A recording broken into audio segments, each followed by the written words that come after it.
Senior citizen association Hyderabad में मंजूर कालरो खे संदसि ख़िदमतुनि जी मञता जी तक़रीब जो अहवाल। Report doctor Rafiq Qureshi. Senior citizen association Hyderabad के ड्रीस सेंटर में रवाजी गजाणी इन वक्त एक पुरवकार आलिशान ऐं सादा तक़रीब में बदलजी वई, जॾहिं एसोसिएशन के औरत मेंबरनि मां कुछ मेंबरियाणियुनि तरफ़ां एसोसिएशन में मीडिया के सरगर्म उहदेदार इंफॉर्मेशन सेक्रेटरी मोहतरम मंजूर हुसैन कालरो के मान में मंझंदि सालगिरह जो ओचितो मुख़्तसर सादी तक़रीब जो अहतमाम कयो वियो। उन सां गॾु एसोसिएशन के खूबसूरत वणंदड़ खुशबूदार गुलदस्ते में नओं मेंबर जनाब अली मोहम्मद मीरानी जी शरीक थियण की ख़ुशी जो इज़हार कंदे ताड़ियुनि की गुंज में जनरल सेक्रेटरी आगा सैफुल्ला खान तरफ़ां गुलन जा हार पाराए खेसि ख़ुश आमदीद कई वई। तक़रीब जो आगाज़ हस्बे रवायत कलाम पाक की तिलावत सां थियो, जेका मोहतरम पीरल खान खोसो तिलावत फरमाई। इन बाद जनाब मोहम्मद ख़ालिद मेमण नात ते रसूल करीम सल्लल्लाहु अलैहि वसल्लम पढ़ी महफ़िल के ताज़गी और रूहानी की रोशनी से मुनवर किया। जैखां पोइ स्टेज सेक्रेटरी डॉक्टर रफ़ीक अहमद कुरैशी जिन पंहिंजे वणंदड़ जुमलन से एसोसिएशन के जनरल सेक्रेटरी के पंहिंजे ख़्यालन के इज़हार लाइ दावत ॾिनी।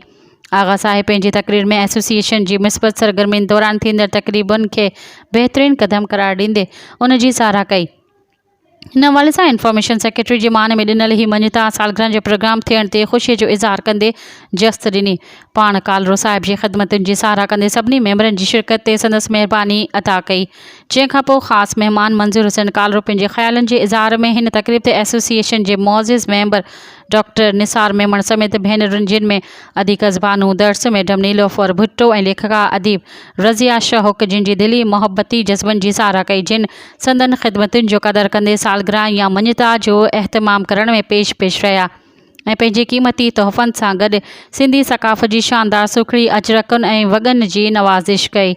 जरत आगा साहिब सोरठ नाज़ फरज़ाना गुल नज़ीर मेमण डॉक्टर रफ़ीक ऐं ॿियनि मेंबरनि तरफ़ां गुल ऐं गुलदस्ता पेश कया विया, जिन करबला जी शहीदनि जे चहलम जा ॾींहं आहिनि। इन करे तक़रीब के साथ रंग में पेश करे तंज़ीम की रिवायतुनि खे ज़िंदा रखियो वियो आहे। हिन तक़रीब में मोहतरम बशीर ख़ान जतोई तरफ़ां कालरो साहिब की ख़िदमतुनि ऐं संदसि मोहब्बतुनि के एतराफ़ में वक़ार भरी सिंधी टोपी ऐं सिंधी लुंगीअ जा तोहफ़ा पेश करे खेसि महबूबी मञता जी इंट लठी रंगनि जी नवाज़िशुनि सां रंगी महफ़िल की रौनकुनि में दिल वारो इज़ाफ़ो करे छॾियो। हूअं बि जतोई साहिब कुरबाइती कशरीन जो आशिक़ ऐं माशिक़ तौर मोर माण्हू सम्झियो वञे थो, जंहिं तक़रीब दौरान एसोसिएशन के एज़ाज़ी मेंबरनि सोरठ नाज़ के ताज़ो हैदराबाद प्रेस क्लब में फ़न ऐं फ़नकारनि जी क़दरदानी वारी महफ़िल में एवार्ड मिलण की ख़ुशी में खेसि लुंगी जो तोहफ़ो पेश कयो। तक़रीब के आख़िर में सोरठ नाज़ सां सुफ़ियानी कलामनि की फरमाइश कई वई, जेका हुन पूरे कंदे ख़ूब दाद हासिल कयो। उन बाद शरीक मेहमाननि जी केक बिस्किट पकोड़नि ऐं चांहि सां ख़ातिर तवाज़ा करण सां पार्टी पुॼाईंदी पहुती।